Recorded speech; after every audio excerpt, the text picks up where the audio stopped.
Oh, good. You're finally awake. Welcome back, everybody. It's the Welcome Warriors back! Den. Yeah, we're back at home. go. As you can see, I've got rockets and rabbits and all that good stuff. So pre-recorded, and we're at home getting all comfy and cozy because it's the last season of year 6, Shattered Fates. Everybody. I So believe this is also the last Warriors Den of the year. it is The last it one. is 2022 going out with a bang. So year 6, season 4, title update 1 kicks off next week, December 15th. Yes, December 15th. I verified it, double checked it. I did the thing. As always, we've got tons of fun stuff coming your way. But first, Mr. Josh, what are we doing with Twitch drops this time? You watching. Hello, hi, welcome to the show. Would you like to win some really cool stuff? Well, make sure that your Twitch drops, your Twitch account and your Ubisoft accounts are linked, so you can receive these awesome rewards. We do Twitch drops every single den, but we're doing something a little special for this. So the usual, per 30 minutes, you get a scavenger crate of 30 minutes of accumulated viewing time, and then you will also be entered to win 100,000 steel, a chance to win 100,000 steel, and the hero skin, which will be unlocking on December 15th. But Brian, it's holiday season, right? And it is indeed the season of the holidays. We want to do something a little special for everyone who, has been supporting us and stuff like that. So when you are entered in to win the 100k steel and the hero skin, which unlocks on December 15th, you will also enter in automatically for a chance to win a For Honor Ugly Holiday Sweater.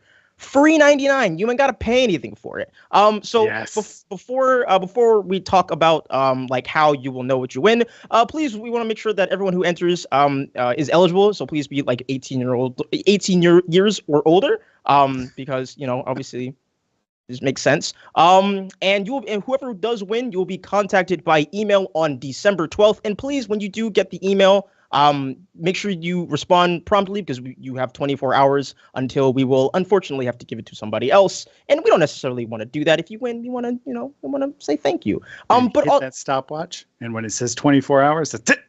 Exactly. We're moving on. But for those who don't win, don't worry. We're not just gonna leave you hanging. If you look on the screen right now at the promo code for Honor, that's 3 hoes. You will receive 20% off the Ubisoft store, which you can actually end up buying this holiday sweater yourself or anything else that's in the store that might tickle your fancy. So, we're super excited to be able to do this.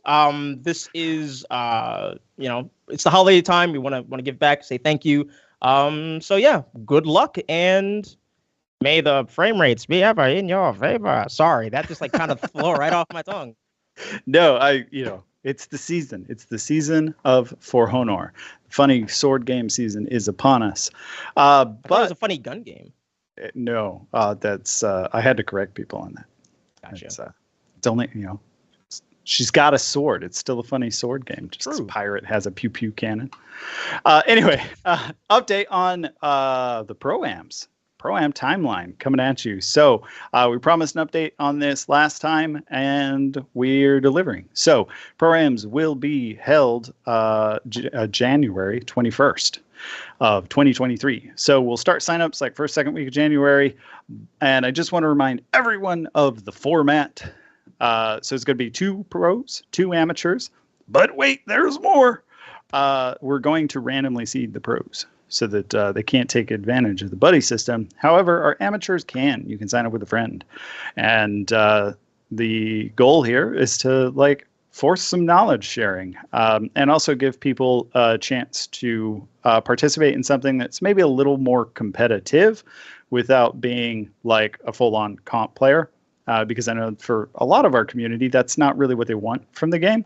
But it'll get them some exposure to playing For Honor in a more competitive environment, and give them a chance to win some awesome prizes, because we are printing 130 statues of one from every faction.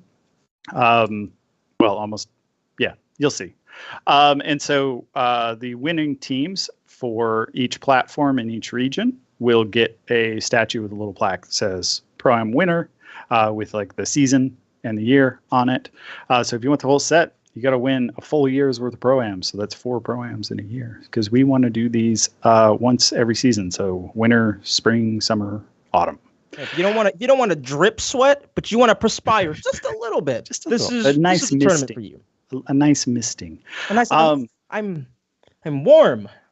You're a little verklempt. I mean, I am warm. And so this is community's first tournament that we're running. We're really excited about it, and it should be a nice twist on a formula, and definitely something I haven't seen before. Certainly not in For Honor. But that's not all that's coming from the community team, because we also are hard at work, always making fresh TikTok content. So don't forget to follow the Ubisoft TikTok to find more delicious For Honor content like this overload of Goki cake.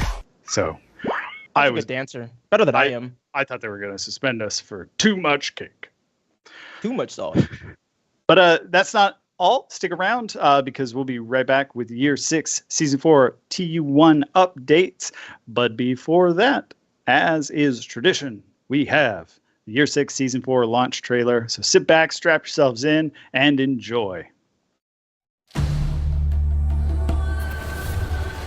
Fate is the one true enemy. A warrior that can't be fought or predicted. Yet in the libraries of Arabia, there is a sphere that tells the histories of tomorrow, hidden by a wise and beloved sultana.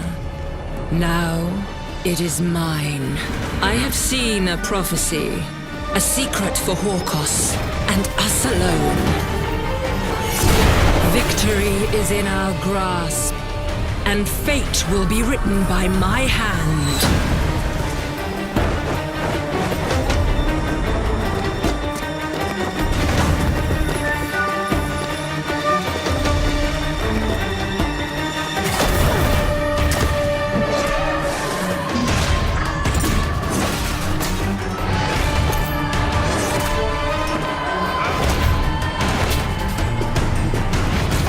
Heathmore's destiny laid bare,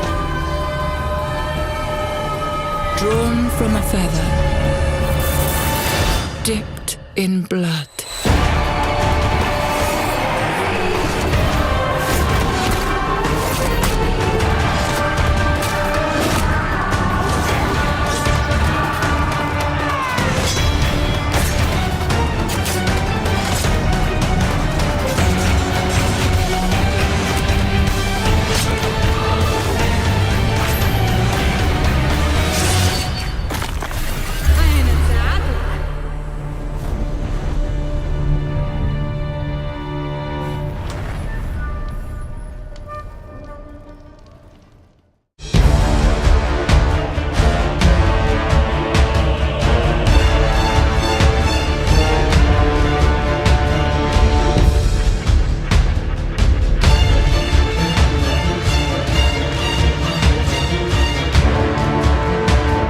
Warriors, the fates have been shattered. There is a new relic among the lands of For Honor. Welcome to Year 6 Season 4 Shattered Fates. I'm super excited to talk about this, and we have an amazing panel of people. And first off, we have Stefan and Andre joining us to talk about this awesome season. Stefan, start with you. Welcome to the show. How you doing? I'm doing great. Thank you. Thanks for inviting us here. I'm excited to talk about all the content today. Right. I single-handedly invited you here, both of you. Grateful. Oh, well, appreciate it. But Andre, I believe this is the first time you and I have actually interacted on the Warriors Den. So that's awesome. Welcome. How you doing? Doing great. Thank you so much for having me. I think it is our first time working together, so it's a privilege for both of us. Exactly, dude. It's an honor, man. Awesome.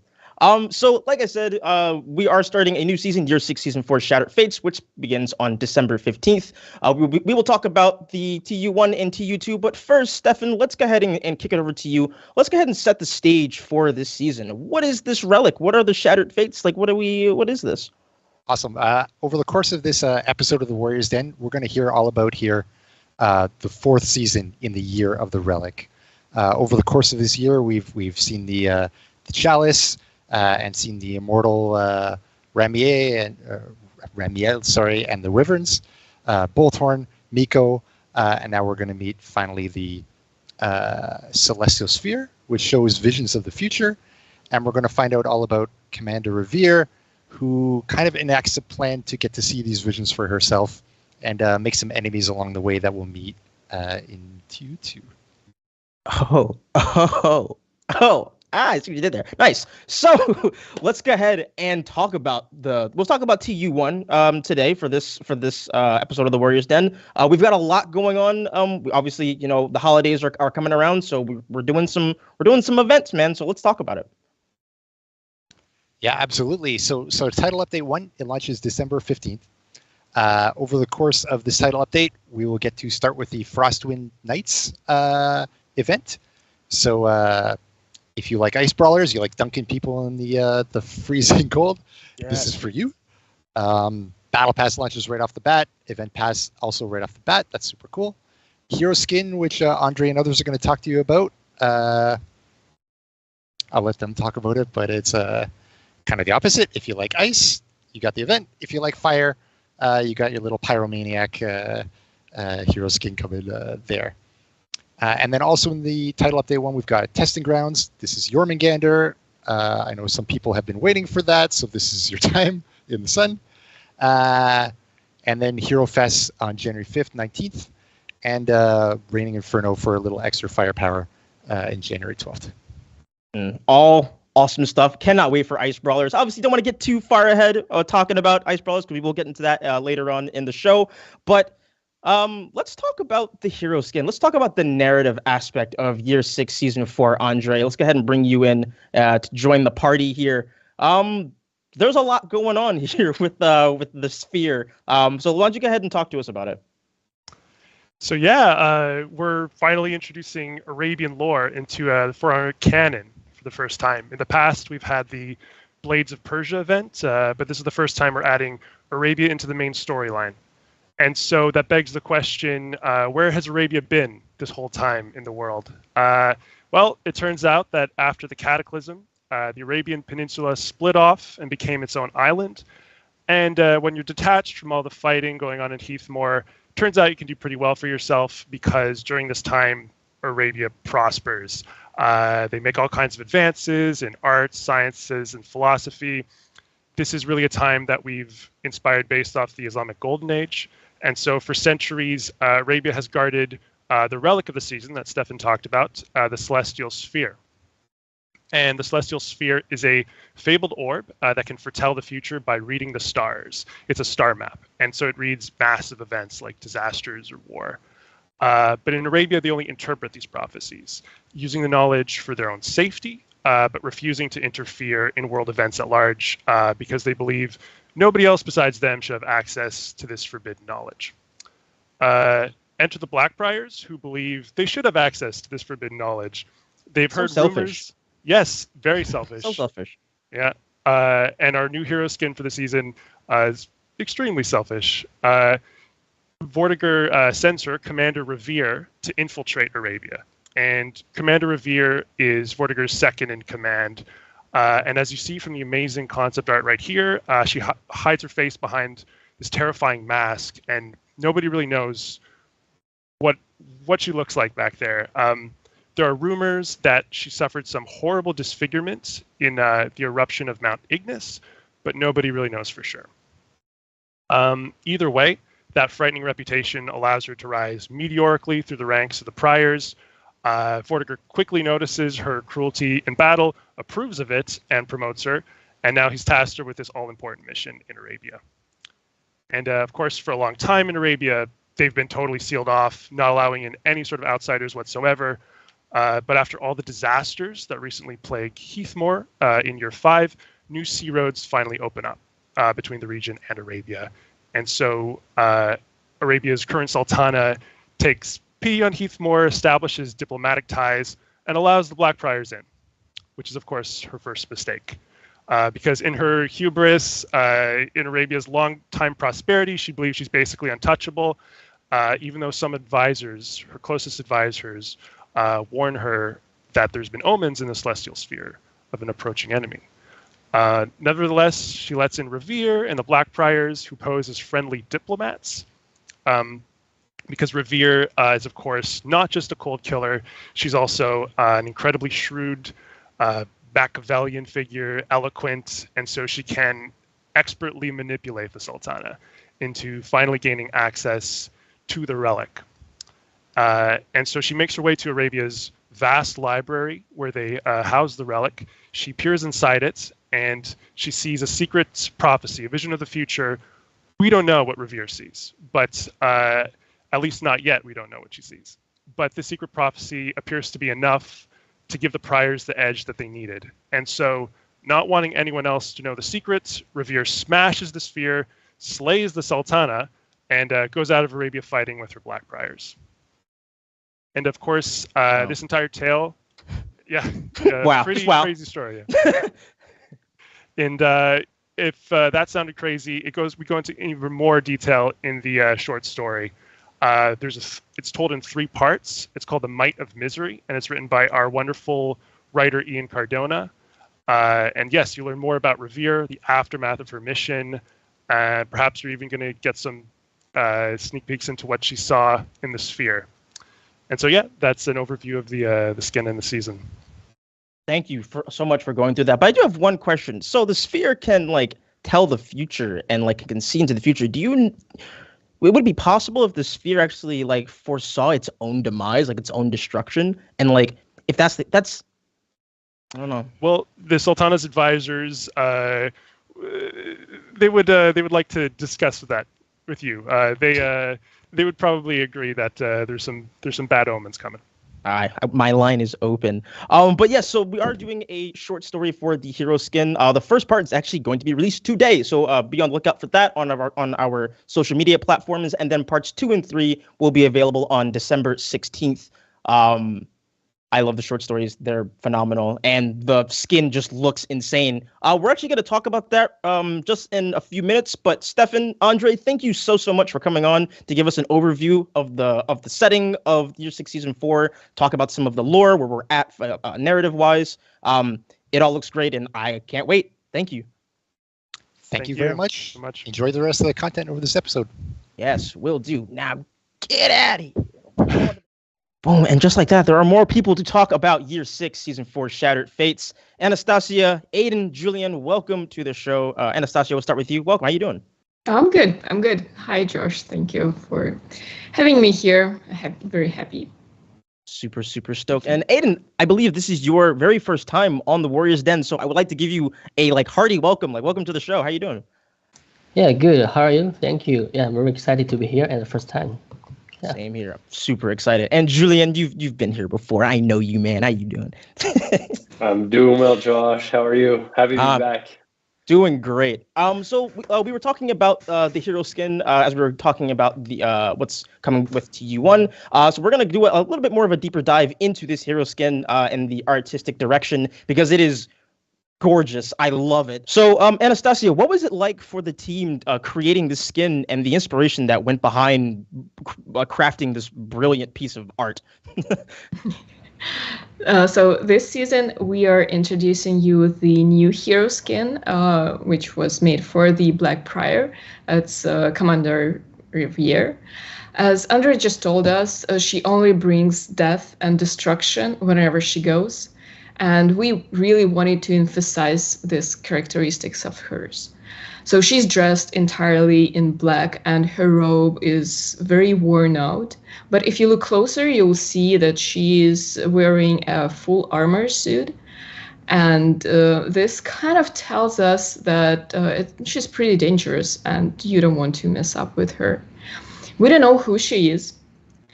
She's hiding her identity. She's wearing this silver mask on her face, and her face, her neck, and her everything is covered. And the only thing that we can see is this strand of the hair that come loose from under her hood. And actually, our players will be able to change the color of this hair, which is kind of awesome. Yeah. So she's dressed entirely in black.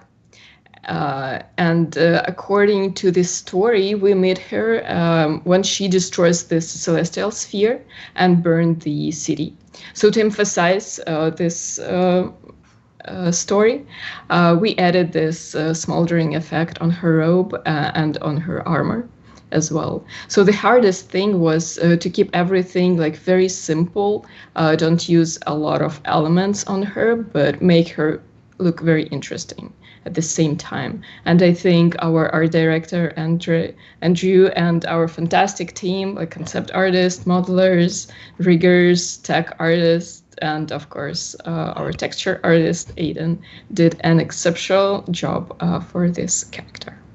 Absolutely. I love how like terrifying like she is, but just like having just like a bit of her hair like showing just adds like this like element of elegance to her that is just, it's phenomenal. And then when you add in this new effect that we have on this hero skin, Aiden, why don't you go ahead and talk to us about this new kind of like fire effect that we're adding to the skin to really help bring it to life even more? Yeah. So thanks, Josh. Yeah, I'm very excited to be here. Want to share with you about some texture workflow in our production. So actually in our game, you can see we have a very huge materials library we create in Substance. They're very, very useful and especially for our texture work. So of course for this hero skin, especially for this one, we still try to make it look some different and special compared to the previous one. This is what we always like to do. So for this time, the main jobs of the texture was on the cloth and metal. And so let's talk about the metal first. And so for the metal, it always very important materials for our in our game, especially for the knight characters. So we researched some references of the metal to figure out what is the better treatment for this hero skin. And our goal is making it look realistic with some damages and their darts, but also we need to make sure it looks not too low class. So as you can see, the replication on the metal looks a little more glossy and with some engraving patterns, but still have darts in the junction to make it look more contrast with clean area and dirty area. And so the second one is for the cloth. For the special hero skin, there are a lot of pieces with the cloth and the fabric. So we have a very nice cloth texture applied for her to fit our needs and our qualities.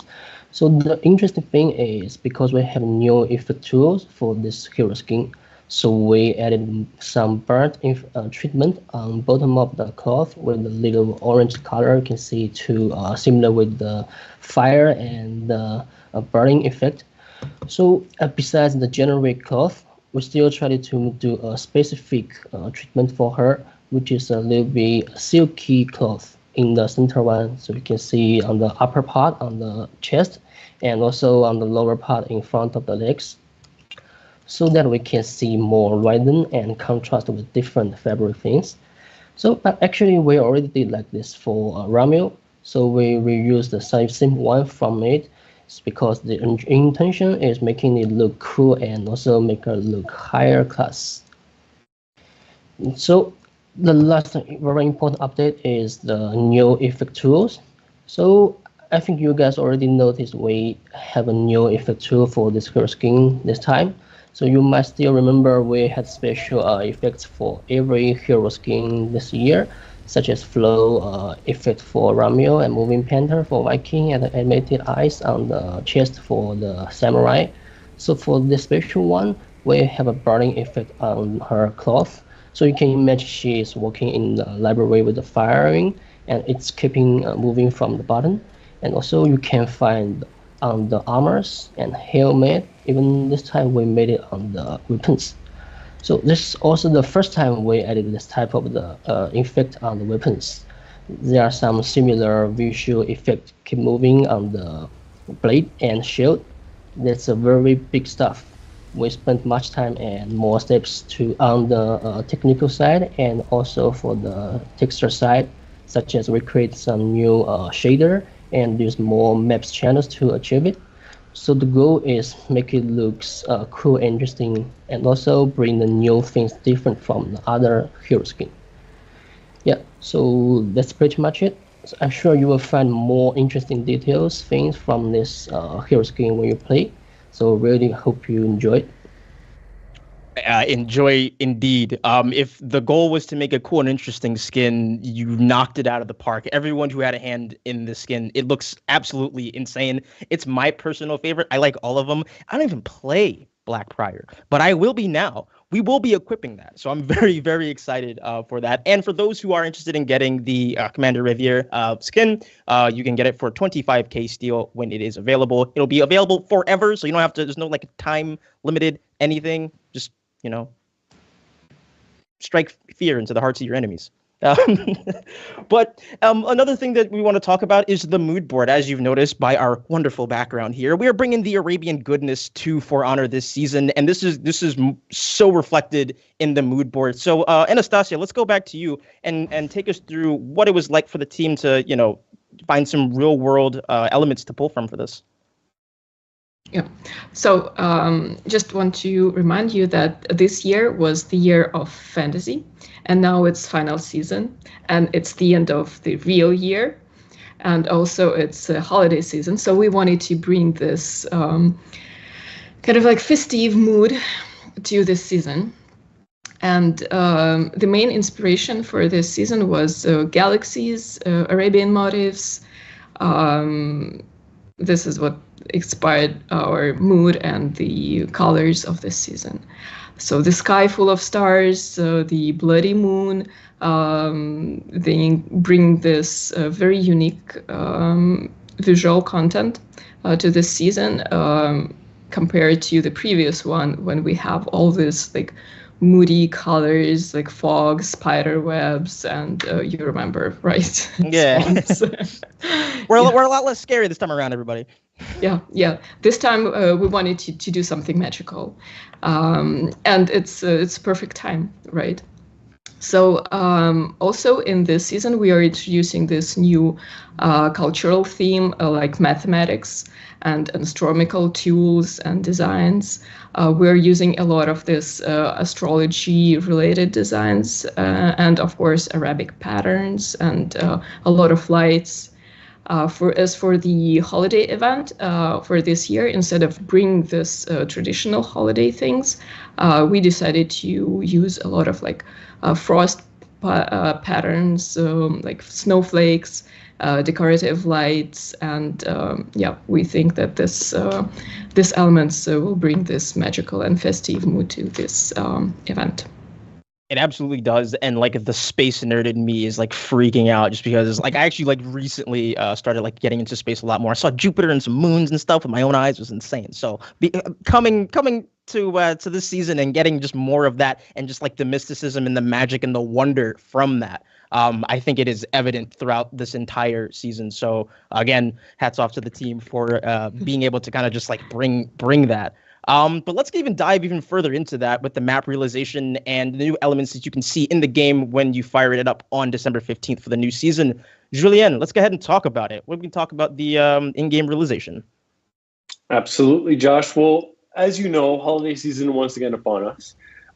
So season 24's in-game realization is somewhat a nod to the holidays sparkle and shine. So essentially, you won't have to go scavenging for the decoration box that's buried way back in your closet, Josh. That's the good news. Thank you so much. This season, I mean, we got you. This season, the team wanted to inspire itself with the bright lights and shiny things, but really reinterpret those elements to create something that's unconventional and that nonetheless scintillates. So atmosphere will play a big part of that once again in this season, in creating this celestial universe like Anastasia was talking about just a few moments earlier. By playing around with lighting and VFX, essentially the team aimed for something that's majestic, graceful, and of course that's striking at the same time. Music will also allow you to travel a bit and will immerse you in this, should I say, ethereal universe for the season. So really cool stuff. For the map dressing, one could say that Starry Night was a good inspiration for the aesthetics of the map dressing. The team wanted to create an environment where the action of the battleground contrasts with an omnipresent, non-material element that brings, if you will, serenity, tranquility, and beauty. So you kind of have that nice clash between those two very polar opposites. But also, it was important that these elements be as striking and brilliant as possible. Yes, the pun is intended, Josh. The sky for that is, of course, a great vessel for this. You want something brilliant, you want something big and omnipresent. Right. The sky is the best vessel for that. So, in some ways, the sky is going to be one of the stars of the season. Did it again, stars. You're on a roll today. There you go. I had that was also intended, but I didn't want to be on the nose about it. Okay, I got you. Cool little detail is that the appearance of this guy is somewhat going to complement the season's storyline. So it may even hint at the events that are to come during the season. So really cool. Look to the stars, Josh. Look to the stars. And you will find your way. I love how the minions are just like a bunch of cloak boys now. They got like their hoods and stuff, being all ominous and all that. Love it. So look at that. Look at those guys running to get one hit. So with the it's news, holiday chill. It's exactly. Holiday chill, Absolutely. We are introducing a battle pass with Year 6 Season 4, and it is chock full of so many amazing things. I'm very excited for us to go through it and to show you what we have in it, and we'll do a little sneak peek after we talk about it. But Anastasia, let's go ahead and talk about just a few of the elements that players can find in the battle pass this season. Yeah, sure. So for this season, the Battle Pass, we explored this theme of mysterious Arabian nights, their exotic patterns, lanterns, a bit of astrology, maybe alchemy. So everything like mysterious, so stars. Also, the one of the main theme of this battle pass was the relic of this season. It's celestial sphere, so you'll see a lot of elements like celestial sphere, then stars. What else? Astronomical tools. So here you see this, celestial sphere in. Oh, what a nice looking sphere! And sauce. There you go. Oh my gosh! I really was not expecting. Our poor hero here, poor Yarm, to just get obliterated like that. There is nothing left. Right. So all kinds of like constellations, stars, galaxies, you all have it. And and of course for the weapons, they also was inspired by this relic of the season, the celestial sphere, and the starry galaxies, astronomical tools. You'll see a lot of Arabian patterns here as well. So it looks gorgeous. It looks gorgeous, very mysterious. It really does. You can definitely tell, just like everything from the mood board just had such a heavy impact on everything that's in the battle pass. Like that mysticism, the wonders of the universe essentially are just like written on like the elements in the battle pass. It's absolutely wonderful. Everything looks so good. It also uses my favorite colors. Obviously, I like blue, so like it's very nice.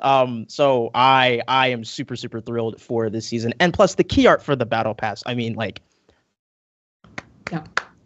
I'm sorry. That's so nice. It's so nice.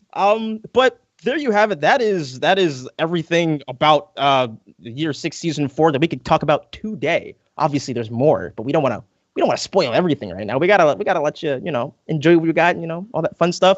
But Anastasia, Aiden, Julien, thank you so much for coming on the show today to talk about Year 6 Season 4, the mood board, that awesome hero skin, the map realization, battle pass, all that awesome stuff is coming this season. So excited. But Warriors, that's it for this segment, but don't go anywhere because we're going to run our Battle Pass weapons video, and stick around because we've got more cool stuff to show you. So don't go anywhere.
Welcome back, everybody. It is time for everybody's favorite Frosty event. Frosty. I mean, I'm feeling a little toasty with the fire below us. Where are my hands at? There they are. I mean, the fire may look hot, but it's cool out. So you're gonna need this fire once you get dunked in the drink. So coming right at you is Frostwind Nights, and it begins next week, December 15th, and will go until January 5th. Along with this, we'll have the return of the Ice Brawlers game mode. So get your friends Frosty, push them in the drink, and declare your supremacy. Yes. And so, Josh, well, for those who are not familiar with Ice Brawlers, do you want to give us a rundown? Oh, I'm going to put you on real quick. So, Ice Brawlers is a best of 9 2v2 brawl game mode in which your goal is to either slay your opponent or pull a 400 IQ play that tosses them in the drink. It is very fun. You can outplay everybody on the map. Also, just like be mindful like where you're stepping, because if you step on the ice for too long, it'll just break and crack, and then you'll just go into, and nobody really wants that. So what we do want to show you, we do have a little bit of gameplay for those who want to get a little bit taste of the game mode, and then we'll come back and we'll talk about some extra things that will be coming with the Frostwind Nights. And Brian, you ready? Yeah, so I am ready to watch Ben, Alex, Nolan, and Manu just go at it. So we'll see you guys after. Hey everyone, we have teamed up today for another Ice Brawler match, the mode that keeps on giving. This time it's on a starry sky. It looks beautiful, but it doesn't detract from the ice cold deaths that we will be encountering here. I am against Nolan today. Hi Nolan. Hi Ben. Picking the Jormungandr just to humiliate me even more if he gets to beat me. I'm just saying, I love Jorm. Just you play what you love. All right, let's go. I am against Alex on my end, and in my team. Oh, you survived that? No way.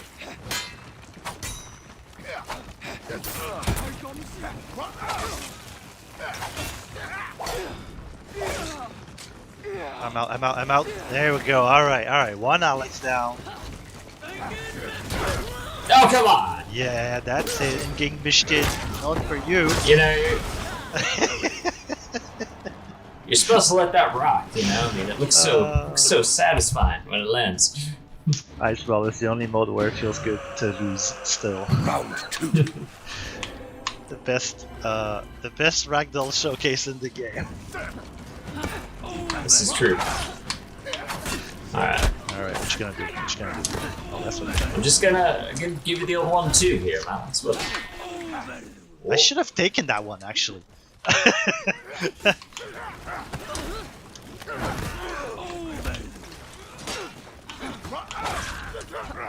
Oh no, goodbye.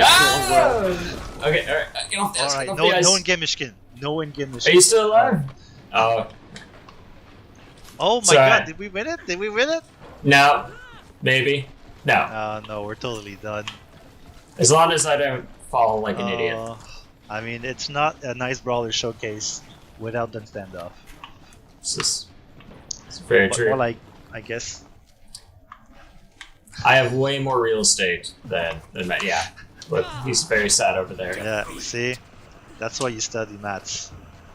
To win at Ice Brawlers. You know you're gonna win. I'm gonna play the drums for drums. Alright, against Alex. Oh la la.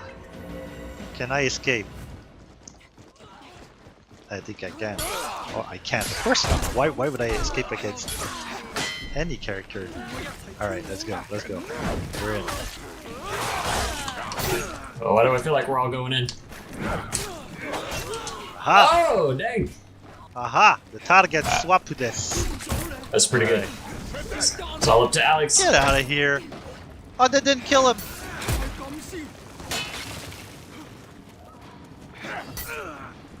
There you go. Oh, I can't believe that worked. He snuck it. He snuck it out. You should have won that one. I feel bad. I wish I could dance with you, Alex. But I can't. Some did. Oh, I want for. Alright, let's see what you can do against staff mode Magi. Jormungandr cares not what mode you are in. Jormungandr will simply punch you and then get beaten by so many links. Oh, there you go, there you go. Alright. Uninterruptible stance, what are you gonna do? Oh, okay, never mind, that's what you do. I'll send you over to my associate, Alex.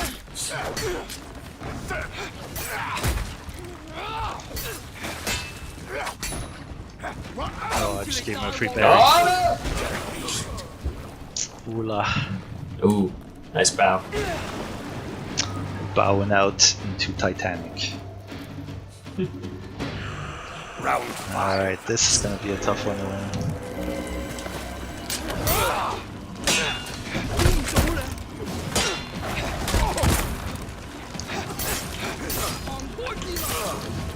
Alright, yeah, he's in my head. Sometimes the best strategies are the simplest ones. Where's the... Okay, alright.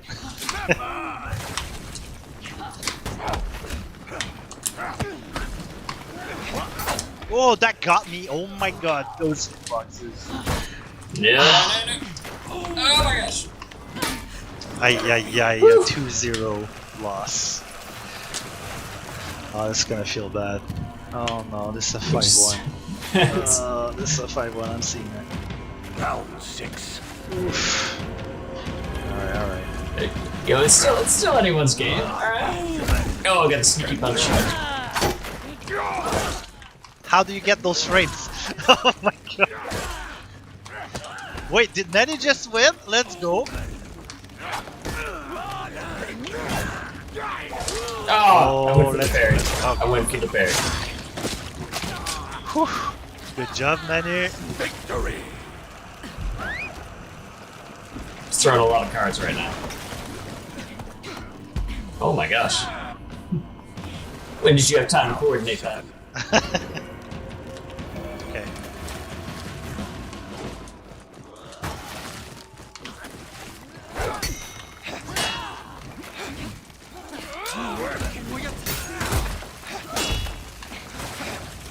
Oh my god, this ice is already tin. Alright, yeah. Oh crap, this gets no! Are we all losing? Oh my god, why did I go there? Oh no! No. Oh man, you're last hope. Oh, Alex is full health. We're gunning for a miracle here. We are gunning for a miracle. Pun intended. Let's get those parries. Let's get those parries. The shot to the rig, they're both going in! Oh! Oh, let's go! Alright, a clutch win. That was pretty good. Okay, alright, alright. Round 8. It's alright, That's it's alright. That's it. Alright, I've identified I see your comeback. weakness. Is it that I'm playing Jormungandr? No, that I just need to spam attacks on this. Ah, yeah, that'll do it. Aha! Up! Oh, why did I... Oh no. Ow. Went for it. Oh no. Ah! Am I stuck? I'm freaking stuck. Yes, oh, it was all no. it was all part of the plan. Oh no, it's gonna happen. Now it's a real estate game now. It's a real estate, but I think I lose it. Oh no, Alex, with the critical mistakes. What's going on with dispatch? Okay, alright. Are we in this? You're in this, yeah. Are we in this? Mistakes were made. Oh my god, I think we've got this. I think we've got this. I see it in the stars. I think Alex's wishing his gun had a little more range at this point. Just come on. Yes! Well, now we're down to the wire. He did it on purpose. He did it on purpose to get the last match for sure. This freaking guy. Final Ridiculous. round. There we go. Alright. Oh, I hate this spot.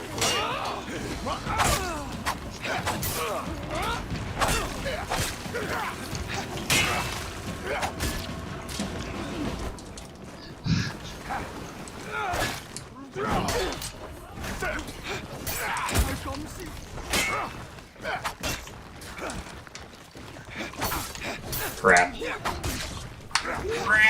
Alright, well, I got outplayed.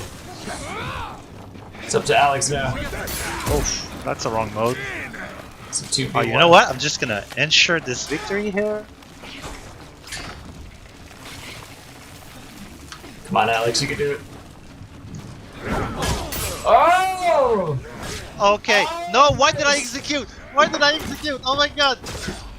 It's okay, you got it. Nicely done. Nicely done.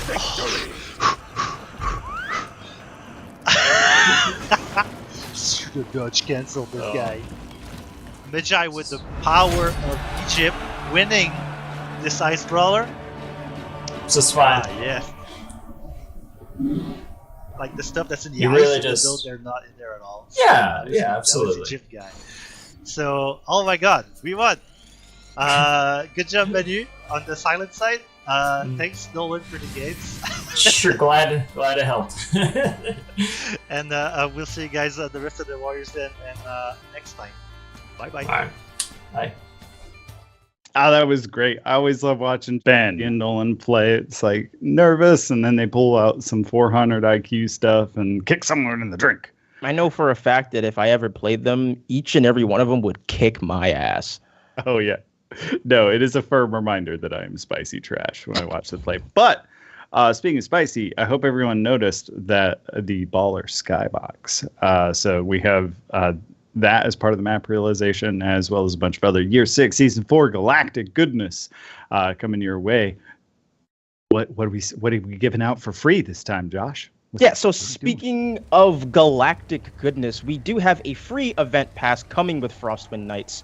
That includes a battle outfit, mood effect, ornament, and like these things will be available from the beginning of the event, which is December 15th, all the way to January 5th. And as you can see here, Glad surrounded by the constellations of the sky. I'm pretty sure Cassiopeia or Pleiades or something are in here as well. Looking very spiffy on our boy Glad, and the whole constellation kind of like vibe that you've seen through like this and stuff is like in the battle pass as well. So you're just getting more of that in the free event pass. You have your generic lion protector on your shoulder, watching out for you, making you feel very nice and safe all along the battlefield, and hopefully not in the ice because that's terrible.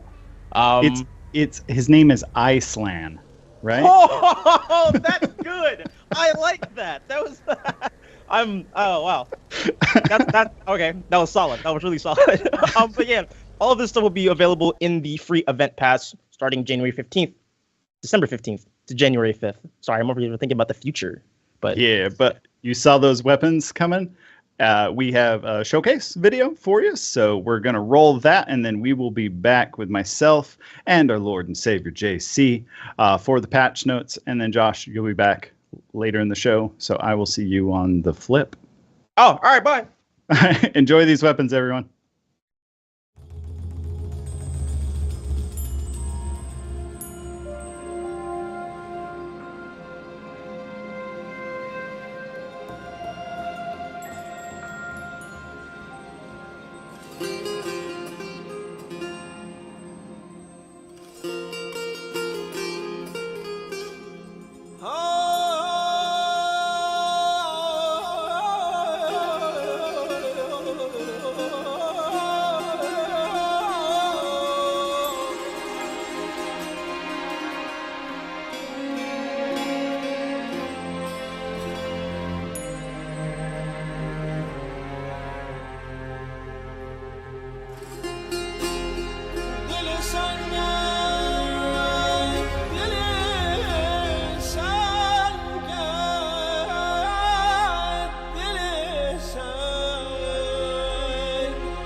Welcome back, everybody. I'm joined now by Mr. JC, our Lord and Savior. JC, how are you doing today? I'm doing pretty good. What about you? I'm doing great. Awesome. I'm about to eat all the holiday goodness. So yeah, we've got a we got a lot going on. We got a lot of patchy notes to talk about. Quite a few. So yeah, let's start off with hero improvements. Yeah. Yeah. I think that makes sense for me. All right. Who's getting what? We're gonna start with Lawbringer, right? So for Lawbringer, we've adjusted the speed of his dodge shove attacks, right? So front dodge shove is now 500 ms. It used to be 700. The side one is 533 rather, down from 700. And we've also updated the recovery for them to be 700 instead of 4. Basically, at the speed they were at, they weren't really functional as openers or dodge attacks. So by doing this, we're really hoping to get Lawbringer a bit more opening ability. But to compensate, so the idea we had before is that they were safe when they were dodged or whatever. They were like really, really difficult to punish, but they were really easy to avoid. So now we're trying to do the opposite, like we do with every other hero, which is they're harder to avoid, but they're easier to punish. So that's what we're going with Lawbringer for this. I think that's a welcome change. I know that's something I've seen players ask for a lot. Yeah, quite a bit. Yeah. So it should really help Lawbringer there. All right, Nusha. Right? Nusha. So Echo Strike is now unblockable. Now, if you don't really know Nusha that much, I'm sure chat right now is freaking out a little bit. Echo Strike is her deflect attack, right? So Echo Strike is now unblockable, which means that it will no longer be auto-blocked if you don't change your stance or whatever you do when you perform it. So it'll always land, which is awesome. It's a really good quality of life change for Nusha. And it also deals 20 damage. It used to deal like a really, really high amount of damage because you had to kind of like do some shenanigans to make it work. With this, at least, it'll always land. 20 damage is in line with what we have with a lot of deflect attacks. So this should work quite well. It's way better. So we should get there quite well. We've also made the Crescent Jab and Crescent Step, which are front dodge and side dodge lights. They're both enhanced. Again, like we want to give Nusha a little bit an easier time to get into her chains, get into opponents. If something is blocked from external your front dodge into light or whatever, then you have a bit more chance of getting into somebody's face and be able to defeat them. And we've also adjusted the time at which Crescent Jab, which is the front version, can be performed during the front dodge, right? So it used to be at 300 ms static. Now it's 100 to 400, so you can do it earlier. You can delay it a little bit more. Gives you more versatility there. That works really, really well. And on top of that, we've also updated all of her weapon trajectories for side heavy attacks to match her weapon visuals a little bit better. And to be fair, they're also a little bit bigger than her weapons to give her better anti-gank. One of the problems that Nusha has on top of being a reflex guard hero is that it's kind of hard to defend yourself when you get a bunch of people jumping onto you.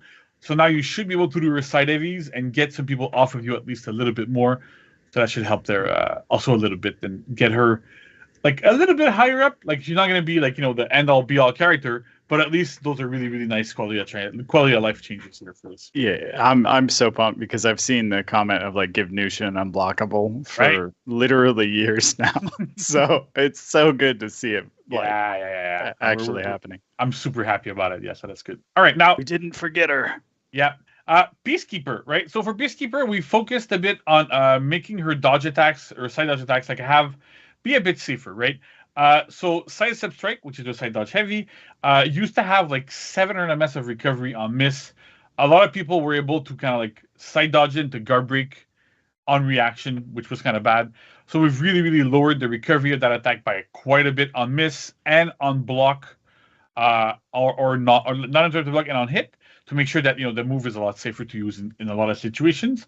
And as well, the Reposting Stab, which is a deflect attack, now there's a medium hit reaction instead of a light.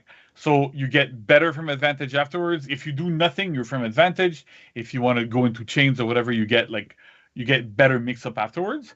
And it also has a lower recovery on hits, now 400 ms. So it used to be longer. Again, here we're trying to give Peacekeepers attacks, like a lot of her dodge stuff and her deflect stuff, to be a bit safer, be more usable, and have a bit more utility in different situations. PK mains rejoice. Oh yeah.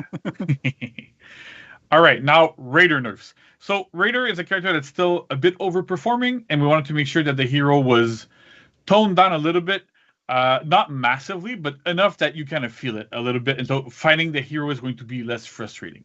So first off, the stamina pool is now 120, which is like the standard stamina pool for most heroes. It used to be at 130. And on top of having a lot of soft feints, Raider has, like, feels like he never runs out of stamina. So at 120, it's going to help that, it's going to alleviate that a little bit. It's not like he still is really stamina efficient, but it's not, I have infinite stamina now, so that should make a big difference. And then we've nerfed a lot of his attacks for their damage down a little bit, right? So Chain Top Heavy now deals 28, Chain Side Heavy now deals 26, so they used to deal 30 and 27, mostly because the finishers now deal 30 and 28, and the Zone Attack and Chains also deals 28. So the idea here is that we want to cap damage for those finishers at 30, like we've been doing quite often. And so we wanted to have Raider's damage to be a little bit more in line with what other heroes have, on top of the hero having like really huge trajectories, hitting a bunch of different people, getting to a lot of stuff. So that should really help quite a bit in the situation there, and be less frustrating to fight against Raider. So that should be pretty good for everybody involved.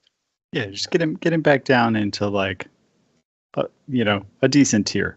Yeah. I mean, into A tier. Yeah, exactly. Right. So it's really just a case of how do we make the hero less frustrating to fight against without annihilating him, right? So that's kind of like the big deal here. Yeah, no more like 4 Raider comp memes. Like, yeah, right. So okay, so then pirate nerfs. So we're doing one last round for now, at least, of pirate nerfs. So Walk the Plank now deals 24 damage instead of 27. Again, it's to lower the damage output of Walk the Plank. You get a guaranteed 5 damage shot afterwards. All those dodge cancels, all that sort of stuff. So we wanted to make sure that the move is still good, is still usable, but at the same time, it doesn't do like way too much damage. But we also adjusted how much revenge it feeds to 30. So it's as if it dealt 30 damage, but it deals 24 in terms of revenge only. So again, we want to like make sure the ganks with pirates are a little bit less effective. So that's one big way to have that, to crank it up a little bit, just enough that, okay, well, it still works, they're still good, but it's going to be much more difficult to do repeated ganks, repeated walk the planks back and back and back to go to kill somebody, to go from 100 to 0 really efficient. We've also lowered the damage of Cavalier Dance to 12. That's front dodge heavy. It used to deal 14. Again, a lot of these things are, we're tweaking the damage here to make sure that like Pirate has different choices and different options, and some of them have drawbacks and some of them have benefits, right? So when we designed Pirate, a lot of what we were going for was have her have a lot of different options at any point in her kit. That's why there's the dodge cancels. You can dodge into side heavies, front heavies. You can go to walk the plank. A lot of different things. And because those options were quite strong, we're doing a bit too much damage. It kind of made the choice less impactful, right? So now if you want to go into a front dodge heavy and then get the armor, get the extra damage, get the flow going, well, you're going to have to sacrifice a little bit more damage. If you're going to walk the plank, yeah, it deals more damage. It deals much more damage than going Cavalier Dance. But like there's those trade-offs here that we really want to focus and really have an emphasis on player choice and expression, and going, well, I play Pirate this way, you play Pirate that way, and it's always a little bit different. So that's the part of that nerf. And then the next one is a nerf, but it's also more of a bug fix, which is chaining timings from every single attack that leads to pistol blast on miss, right? So only when you miss with your attack, the chaining timings are 300 ms up from 200. And that is because we had an issue that if your attack trajectory would hit an opponent after your mistiming on somebody, or even after you hit your main target, or if something happened and you hit an off target afterwards, you could target swap to them and then do a pistol blast, and that pistol blast would be guaranteed because the chaining timing was very, really short. I've seen a lot of people talk about this on Reddit. We've had discussions with pro players there. So with that being at 300 instead of 200, should really eliminate those situations and make sure that character is a lot more fair to fight against and get into like that better feeling of fighting a pirate. I know some players find her like oppressing and difficult to fight against. So hopefully these changes will really help in getting that level down a little bit and make the character still feel good, but not feel as bad to play against sometimes. But JC, I was so enjoying glitch swapping, shooting everyone in the face. Right? Why would you take this away from me? I don't know. I'm not sure. Yeah. No, it's a good change. It needed to stop. Yeah. All right, so now we're going to go to other improvements that are a bit more miscellaneous-y. So Warlord, uninterruptible stance, that's armor for people who don't know yet. On Warlord's heavy finishers, now it starts at 100 MS. It used to be 300. So at 100, it'll help the hero be a little bit better in group fights and be able to use those heavy finishers a bit more efficiently. We've also done another change to Centurion. So now there's two things, right? So every single move that could chain to jab on hit or block can also now chain to jab on miss. So you can do now jab, light rather, and if your opponent dodges it, you can go to jab afterwards. So that makes a bit of a difference here. Like it gives Centurion better ways to go into the character's mix-ups and get into a bunch of different things there. So that's really good. And we've also updated some other things to get that jab and the punch to really feel better and have track dodges better. To get that to work, we had to do two changes. First, I'm going to go to the second one because it's a little bit more complicated, but basically the maximum charge time for jab is now 1000 MS, up from 800. This might seem like a nerf, but in actuality, if we wanted it to really correctly track opponents that are early dodging, we needed to have that timing there. So you're going to charge for a little bit longer, but to compensate on top of this, the minimum charge is now 300 instead of 4, which means that in a lot of situations, people are going to have to dodge jab a little bit more on read than on reaction because you can have a little bit less time to react to it. And then them dodging earlier means that the full charge they're going to have is going to be a lot more likely to hit them. So I know there was a lot of discussion about this, that we had fixed it. We had done a lot of changes to help it, but it was still situations where it wasn't working properly. So with this, it should be working properly in most situations. So it's really going to help in those really weird edge cases that happen a bit more often. Delete button, charging. Yeah, exactly. So, okay, next up, Gladiator. I know a lot of people have been asking for this, and we've actually brought it back. So Fushina Ictus, which is toe stab, we've brought back the fact that it unbalances opponents that are out of stamina, and we brought back the old animation where you hit them in the toes, punch them in the face. So good. Yeah, I know people were really sad when we removed it, and we kind of had to remove it when we did that rework, because otherwise it created situations where Gladiator was way too strong and somebody was out of stamina. You can do I don't remember how much, but an incredibly high amount of damage. But now that we've actually patched in and changed the way that stamina gets back to full whenever you get up, it means that whenever you land a Fushina Ictus and your opponent falls down, they're going to get back up to full stamina, and you're not going to be able to go back into that mix-up over and over and over and over again. So that should be quite a difference here. It should be really interesting. Kyoshin Tengukaze, which is a down stance heavy, like the full block stance heavy, now costs 12 stamina instead of 20. We wanted to make sure that Kyoshin had a bit more options that were more stamina effective, stamina efficient rather, to be able to open up opponents. So that's a big change here. 8 stamina doesn't seem like much, but it's actually a big deal in a lot of situations. Oh yeah, so good. Yeah. Zanhu, so a bit of a nerf to the character's heavy finishers damage. They now deal 28 instead of 32. So first of all, 32 was too high, regardless, right? And then we picked 28 and we went down to that level because Zanhu has a feat called Winner's Advantage, and we don't want to nerf Winner's Advantage and remove a lot of effectiveness from it, but it causes your next attack to deal a lot of damage, which meant that Zanhu, after pretty much every single hit, could deal something close to 38 damage. So by reducing the damage of his heavy finisher's baseline, we also lower the damage that Winner's Advantage ends up giving for Zanhu. It still goes above 30, but it doesn't go massively above 30. It doesn't go to 38 or something, which was completely crazy. So that's a little bit lower, should help out a lot in those situations. And last but not least, for Shinobi, the dodge kicks now pin for 800 MS instead of 1100. That should help. That should help a lot of gang situations. Because Shinobi was able to use the dodge kicks, pin opponents with them, get their opponents to be in that pin reaction for a long period of time, get a guaranteed heavy from an ally. You barely had to time it. It was pretty easy to do.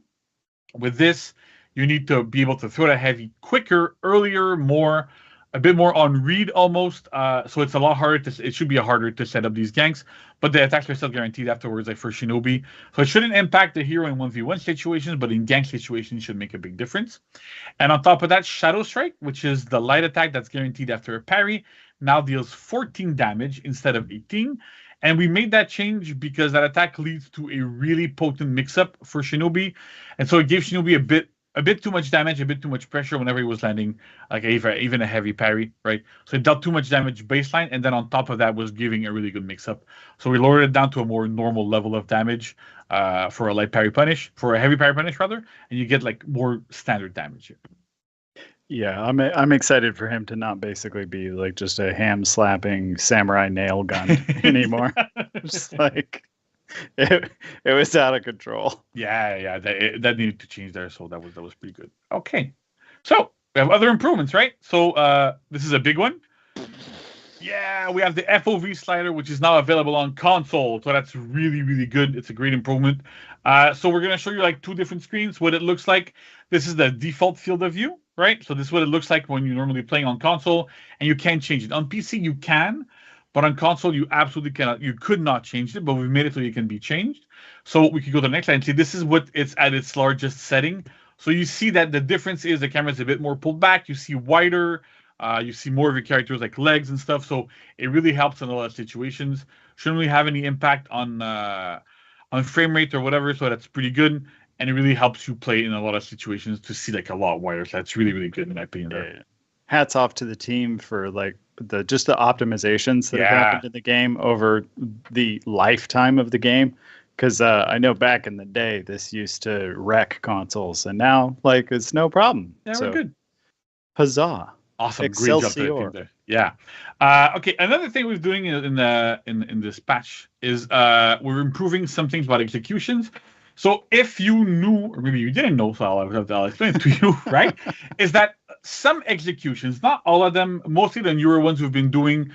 Some of them from the early heroes didn't really have that issue, but a lot of executions would force you to go out of lock when the end, either if you got hit or at the end of the execution, they'd force you to go out of lock.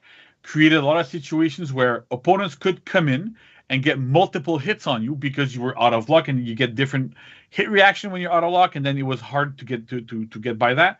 So we've removed that completely. So no execution should ever force you to go out of luck when the end. That was a big undertaking. We had to go into every single execution that we have in the game. We had Ben, who some of you probably know, go into all of them and like do a lot of changes there. So like kudos to him. It was a lot of work there. And a lot of work on the tech team as well to make sure that we had like tools to really test that out. And the other thing is that some executions also forced a specific stance when they ended. So it would force you to go like top, left, or right. And it would really force it. That's also been removed. So you always stay in the stance you were in if you keep locked in when you perform an execution. So again, that's a lot of like quality of life improvements there, but it's very important so that your executions are actually safer and you don't get really heavily punished for performing an execution. Yeah, you can use them all. Use anyone you want now. Yeah. All right. And then I'm super happy to say that the Valkyrie and Tiandi reworks are now live. So super, super, super cool. We're really happy. The testing grounds went well. We got a lot of feedback on both heroes. So we're super hyped. So Valkyrie stayed relatively the same. Like most of the things are unchanged. We know that the hero, like a lot of the feedback we've gotten for Valkyrie was that the hero felt maybe like a little bit different, a little bit odd to play, but then a lot of people also mentioned that once you do get into the groove and you get to understand the character, she works way, way, way better. And it's actually interesting. It's a new mix-up that we've put in. So we've decided to keep her mostly as is. There's some improvements you can see in the patch notes. You'll see like the changes that we've made from the current, like from the previous live Valkyrie to the new live Valkyrie. We're not going to go into details because it's too much stuff there. It's going to take like we all have other things to do. I'd love to be here for 6 hours, but I think people would kill me. So that's it for Valkyrie. But for Tiandi, I have a couple of notes so we can go. So for Tiandi, the hero also, the rework went really well, right? People really liked it. There was a lot of stuff there that was appreciated, a lot of quality of life, a lot of good stuff. But there was also some more negative feedbacks that we've addressed. So first off, we've reverted the dragon dodge changes. So that means that in the testing grounds, we had tried to speed up the side dodge heavies a little bit so that they could be more effectively used as dodge attacks and not necessarily as repositioning tools.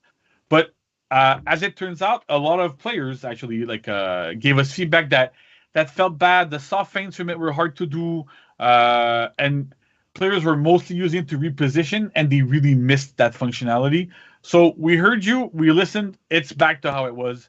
So great job there. I think like this is why we do testing grounds, right? Sometimes there's feedbacks about things that people don't like, and we're like, well, okay, it's reasonable, so we're gonna put it back. What this means is for Tiandi, if you want to be able to do like more reliable side dodge attacks, you have to do tiger dodges, but you have to delay them a little bit, which was still possible beforehand. So if you were doing it before, you can still do it now. It won't be a problem. We've also reverted the dragon kick soft feint to dodge removal, right? So by that I mean right now on the live Tiandi, if you do a dragon kick, you can soft feint the dragon kick into a dodge, and you can go into like tiger dodges or whatever you wanted to do. And so we had removed that in the testing grounds because our feeling was you could feint dragon kick, so you no longer needed that soft feint. But again, a lot of players were like, well, no, actually, we really like to have that soft feint. So we kept it. To be fair, dragon dodge can still be hard feinted, and it might be better in some cases to hard feint because then you can get parries off of people dodge attacking.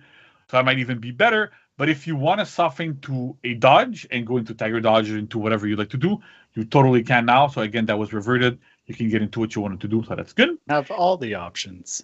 Right, yeah. And then finally, we had changed the delay timing to top dragon dodge.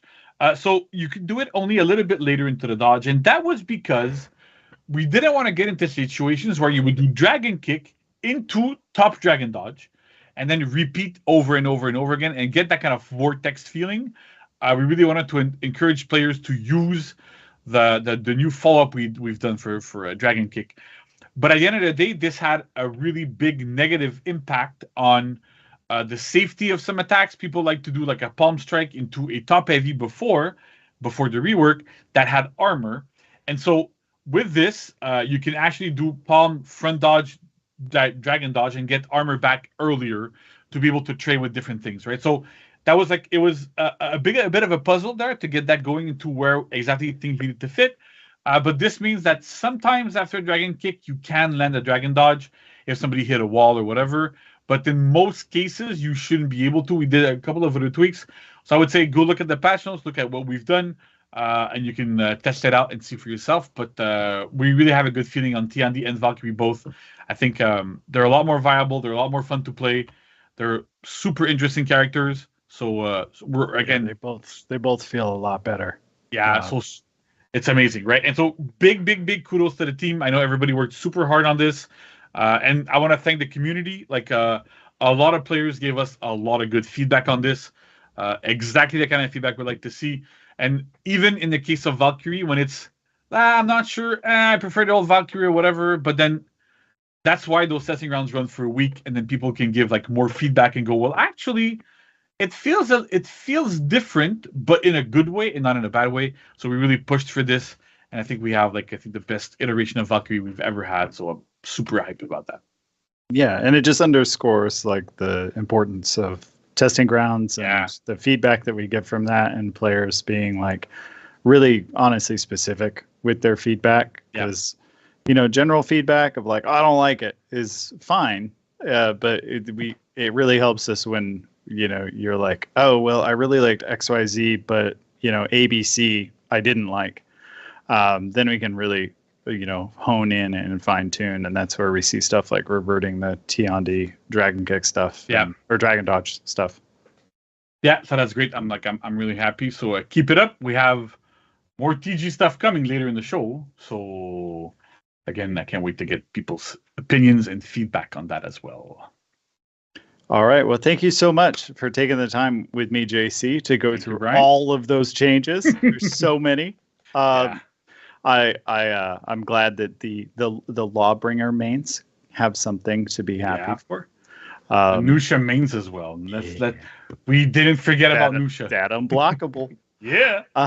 But I'm gonna bounce out. Josh is gonna jump in here, and then you guys are gonna talk testing grounds. So I'm gonna skedaddle. I'll be back later, though. All right. Well, thank you very much, and we'll talk to you later, man. All right. Peace. Have a good one. All right, and you guys don't go anywhere. We'll be right back.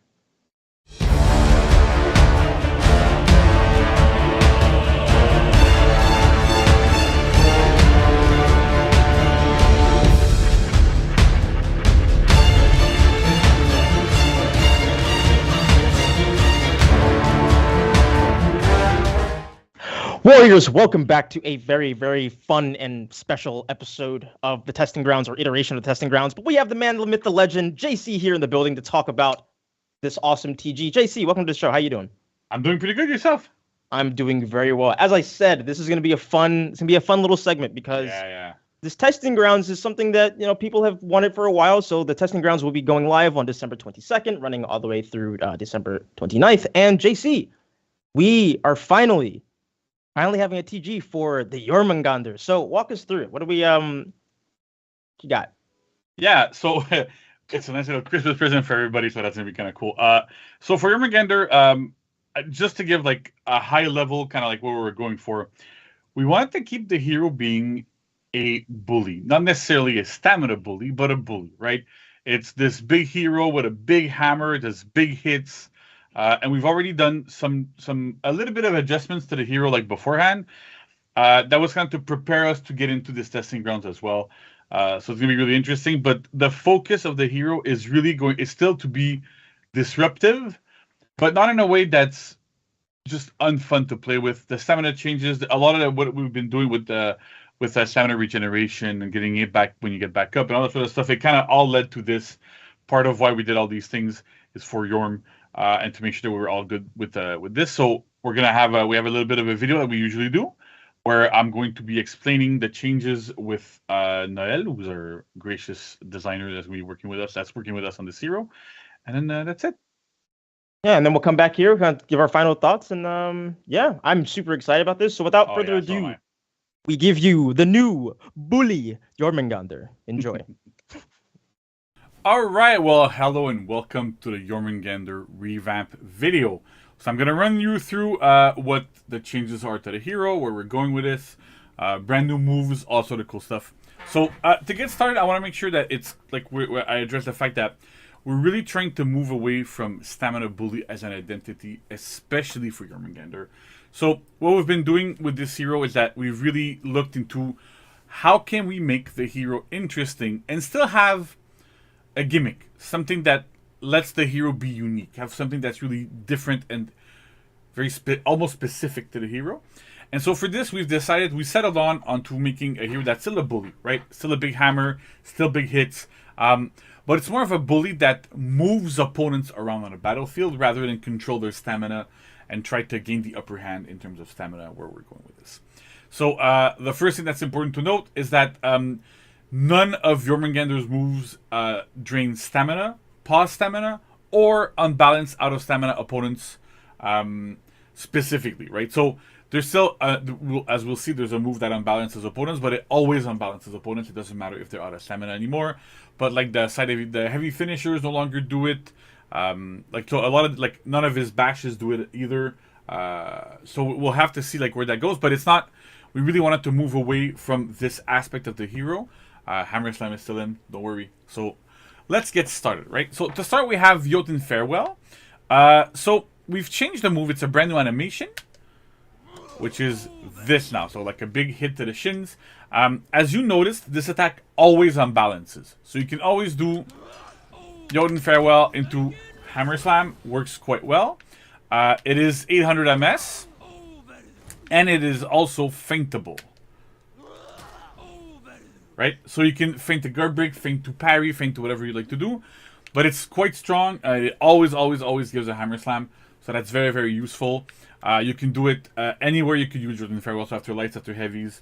And we could go anything that initiates chains. You can go into and do a Jotun Farewell afterwards. We've also did a change to Jormungandr's heavy finishers. So as before, this looks like to be exactly the same, right? The big difference is on top. So top did not use to move opponents back, where sides would. So now all three sides do it. All three sides can lead to a wall splat to gain additional damage. So we really wanted to get into situations where Jormungandr can move people around the battlefield. They can hit them to go towards their allies, to go to the wall splat, to walls, to whatever you'd like. But really, it's bullying them around and moving them around the battlefield quite a bit there. And keeping the spirit of this, we've also added another new move, which is called Venomous Sting. So this is that when you press heavy after landing a guard break, right? So I can do it from here. So as you can see, it's similar to the heavy finishers, where when you land those attacks, they always displace your opponent, move them around. You can wall splat them, get them into a wall, get big damage. They deal damage similar to heavy openers, so 24. On top is always guaranteed. You can get somebody into a wall, hit them again, big damage there. Super interesting things. So again, we really wanted to go towards making sure that the hero was able to move opponents around quite a bit, and we want to be able to like chain as well. So you can go into this, and goes into your light and heavy openers, or into zone attack if you want. They're not guaranteed, but they still help you add more pressure with the hero. So that gives you a bit of more pressure, a bit more interesting things. The next step we have is another new move, which is a zone attack in chains. The move name is the Ouroboros Smite, and so you can press zone attack after any move except itself, Hammer Slam, and Venomous Sting. So you can do Venomous Sting. You're going to go into, because you go back to neutral, you don't really go into your chain, so you can't do the move. But after any single attack in chains, you can go into that move. It's 800 MS. It has uninterruptible stance at 100 MS, so it's very difficult to peel. Big trajectory all around Jormungandr. Does like pretty respectable damage. And what's interesting too is that you can go into situations where you can go heavy finisher into Ouroboros Smite, into heavy finisher to Ouroboros Smite. Keep that going, right? So in team fights, you can see this is going to be quite strong. You can hit people around you with an alternating mix of unblockable and armored and unblockable and armored, and keep the flow going. A lot of what we've been doing with Jormungandr is really work on the hero's flow as well. And this is a big part, right? It kind of acts as a chain reset. It initiates chains. So you can also do, if you'd like, go into this, right? You can go into Farewell, go into Hammer Slam, do all those things that you want to do. Again, the flow is a lot more open when you're able to use that zone attack. Even though it comes from a single stance, because it's feintable, right? So we can feint it. It's still a little bit riskier to parry. You can't really interrupt it. So it's a pretty potent tool in his arsenal, and should help in a lot of anti-gank situations. It's quite good. The next up we're going to look at is the light openers. So Jormungandr's light openers had a bit of an issue, especially at high level, where they used to be pokes. And so because of that, they were a bit easier to read, especially at high level. We have some players that are really good at reacting to attacks and reading animations, even after the CCU. And because they were so distinct from the side heavy openers, or from even the top heavy openers, it made them kind of easier to react to and see, oh yeah, okay, I see the poke, I see the wind up, I can parry them on reaction. Even make them a little bit easier to block. So we've actually went back to mocap and reshot these attacks. So now there's swings, right? So all three sides, there's swings instead of being pokes. That should help them, make them a little bit less distinguishable from the heavy openers. So it gives you a little bit more strength into that, where it's a little bit better. It's a little bit like it's harder to react to. So in that way, we really wanted to make Jormungandr like less reactable overall. The next change I want to discuss is the light finishers. So they used to be undodgeable. We've removed the undodgeable property here, mainly because Jotun Farewell and a lot of the other tools that Jorm has in his toolkit right now, they're able to be feinted. You can do a lot more with them. So everything that we've done there felt like it was overkill, and it's also like having the light finishers undodgeable was a bit overkill. And on top of this, it was really difficult to work with at lower level, right? When you're at low level, the undodgeables there might as well be unblockable. They're super hard to react to. They're hard to block. They're still enhanced, right? So Jorm still keeps to get that pressure going. So removing the undodgeable here should help make the hero a little bit less frustrating to fight against, especially at lower level. Another thing we've changed is Jorm's neutral bash, right? So Jormungandr used to have this bash where you could walk backwards and press guard break and would grab the opponent and hit them into the gut with their hammer.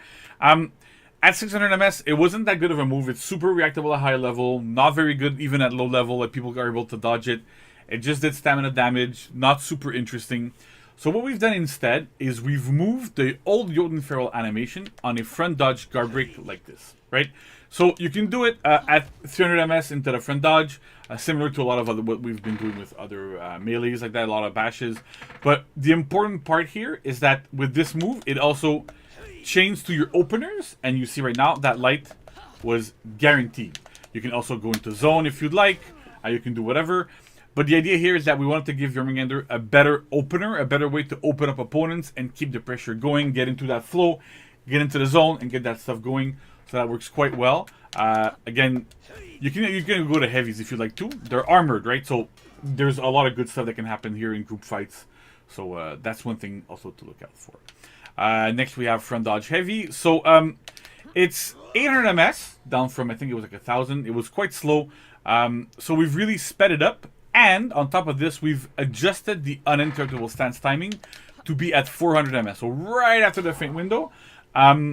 So with this, it creates a bit of a mix-up with the front dodge bash, right? So you can go into this, feint, the guard break, feint the parry if people are like reacting to your dodge, trying to dodge your punch and stuff. So really the idea here is get into the zone, give him more mix-up, and give the hero better ways to open up from neutral.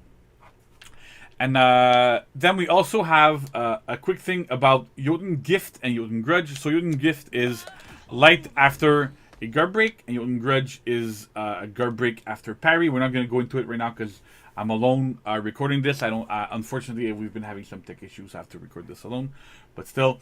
And so the idea here is that they now deal direct damage instead of dealing. I can do it again if you like.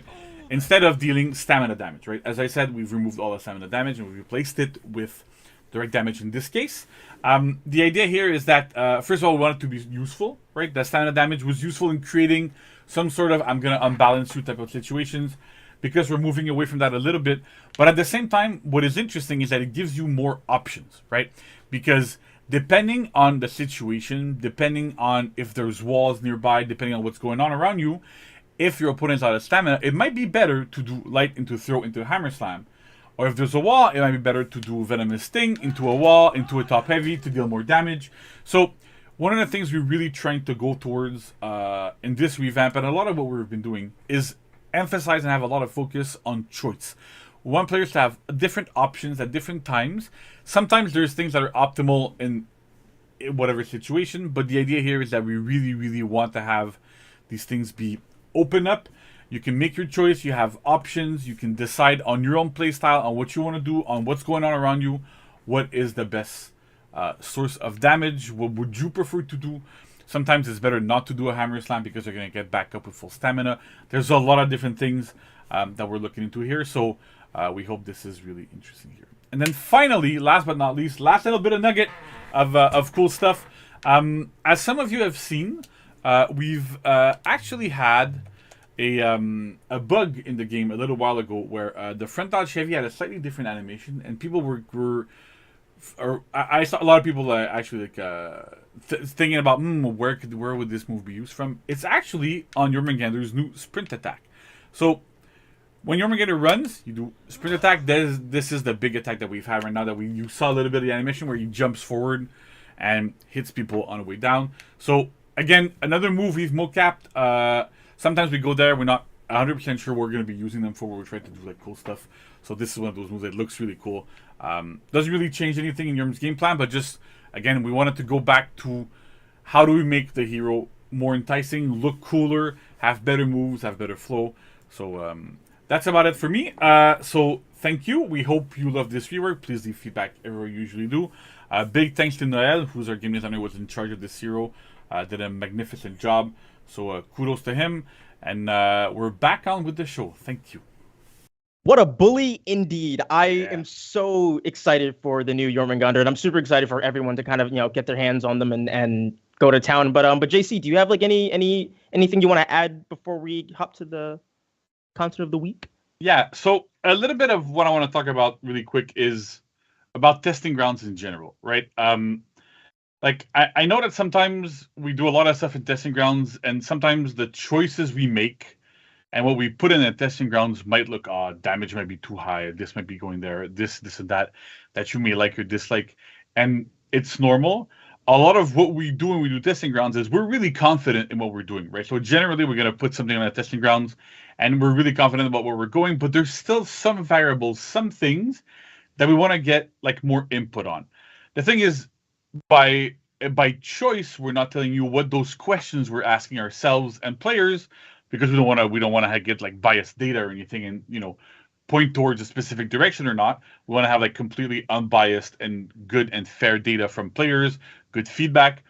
But I want to reiterate that sometimes when we have things in testing grounds, some things are not going to be exactly as they're going to be live. As I think if anybody's been following us for a while, it's clear that we actually always take feedback in mind when we do changes from testing grounds to live.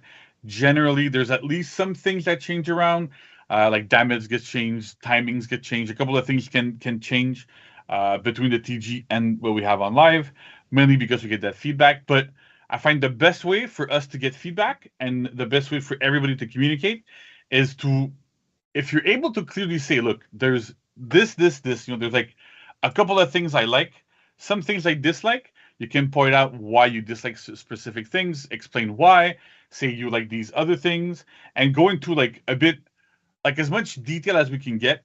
And because I know sometimes it looks like we do like big blanket changes or big things that might look a little bit strange, but often enough, like I said, we do these because we need to get pure unbiased data on everything, right? It doesn't mean that everything's going to be shipping like that exactly. Right. I mean, it is called a testing ground, so this exactly, is our playground to try things. Whether they work, great. If they don't, okay, then what improvements can we make along the way? So like, and then all of the feedback that we get from Reddit threads, all types of comments. I mean, like I go through them, like the entire community team goes through them, and so does the fight team. So the more detailed, the better. Honestly, I would say. Yeah. Awesome, JC. I'm super excited for everyone to get their hands on Yorm for the testing grounds. Again, this will run from December 22nd to December 29th. Be sure to give us your feedback when you get a chance to play.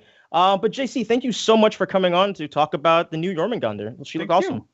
And I hope players have as much of a fun time with the hero as we did. Like you see in the video, there's like a bunch of new animations, new moves, new stuff for Yorm. We really push to get a hero that still feels Yorm, right? Still feels Big Hammer, but has that newer feeling of a hero that's going to be a bit more viable and more interesting to play.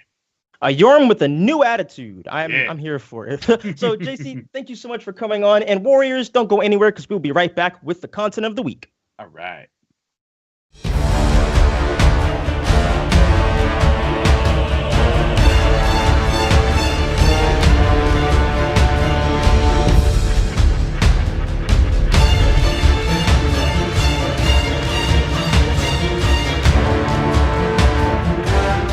What a freaking show. That was awesome. I'm so excited for everything. And I want to thank everyone, as always. Thank you, Josh, for co-hosting with me. And I want to thank all of you who tuned in today for coming into the show. And an extra special thank you for those of you who didn't tune out like 5 seconds ago. That's awesome. And I hope that you guys are as ready as we are for all that we have coming in this title update. There be a lot. Yeah, there was so much. Josh, can you recap it for us? I will. So if you're just joining us, it's year 6, season 4, Shattered Fates, December 15th. We've got a ton of stuff coming. So we're starting off with the Frostwind Nights event, which includes Ice Brawlers. You want to dump your friends in the drink? There you go. There's your chance. Runs from December 15th to January 5th. We have a hero skin, Commander Riviere for Black Prior, which looks utterly amazing. This is also dropping on December 15th. Good. I'm happy we're finally getting a nod to Baldwin this second. So good. And then, of course, we're doing Hero Fest. We have a Shaolin one on January 5th, and then a Gladiator one on January 19th. And those come with unique executions as well. So we got a new Battle Pass. We have a free event pass. We've got a Battle Bundle. We've got a Testing Grounds that's happening with the Jormungandr on December 22nd, which I know everyone is super, super excited about. Again, make sure you get your thoughts in after you've played. If the fire below you is not enough, we've got Raining Inferno coming back as a throwback event on January 12th. So I mean, like, right, Spitfire. I'm very, very excited about it. And also, as we mentioned at the top of the show, we are giving away a holiday sweater. Be sure to check your email on the date that is December 12th. And then you can also use the code on your screen for Ho Ho Honor 3 Hoes to save 20% off the Ubisoft store. Honor. And yeah, that's just TU1, dude. That is so much. But wait, there's more. because we got content of the week we got to talk about. So, content of the week, starting with the content coming December 8th, we start off with the signature Use Your Head for 5k steel. I love that it's Shinobi doing that. Old Shimboy breaking the cinder block. And then we got Commander Ravier, also known as the King of Not Jerusalem.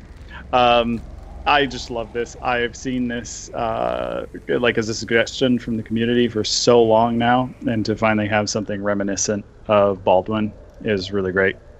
So I'm super excited for this. 25k steel. What's up, Josh? Oh, I was just saying, it's just so good. I mean, like I said, I don't even play Black Prior, but like I will be. I am going to righteously flip so many pancakes. It's going to be awesome. And then, quick reminder: Black Prior skin is 25k steel, and then we've got this lovely emote, the yellow card, not the band, the actual card itself. I've never taken a yellow card in a fencing tournament, and I plan to keep it that way.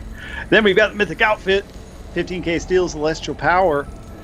And I always love whenever we add more wings to the game. So, there's the angel wings, we got the dragon wings, we got these. Wings are great.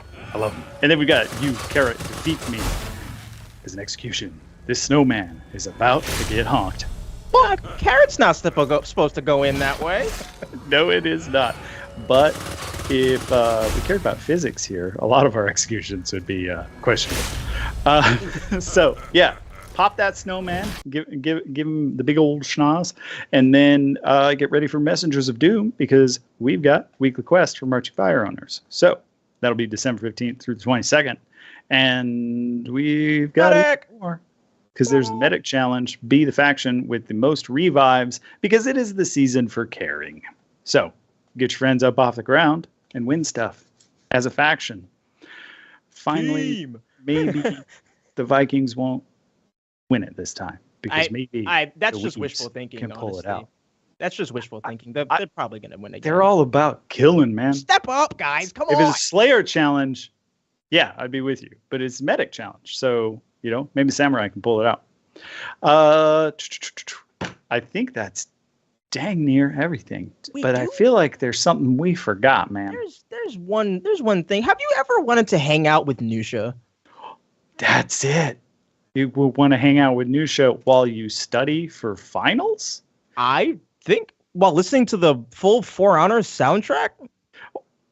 That you had me at For Honor soundtrack. Actually, you had me at Nusha. I had me at Nusha soundtrack. Yeah, so we are doing a For Honor radio for finals week, and it's starting right after the Warriors Den. So we partnered with a local artist to do like an animation loop. So his name's Evan McGuire. And he just put together a little animation for us, and we're going to stream the For Honor soundtracks from everything. So I was talking to our audio guys, and I was like, just give me everything. Give me all of it. So you can have some epic music to study by or to slay by. So you can have it up while you're playing. You can have it up while you're studying, while you're relaxing. While you're sleeping, give your dreams a nice little soundtrack. Although the Year One Nights theme's got a lot of drums, I don't know if I could relax to that.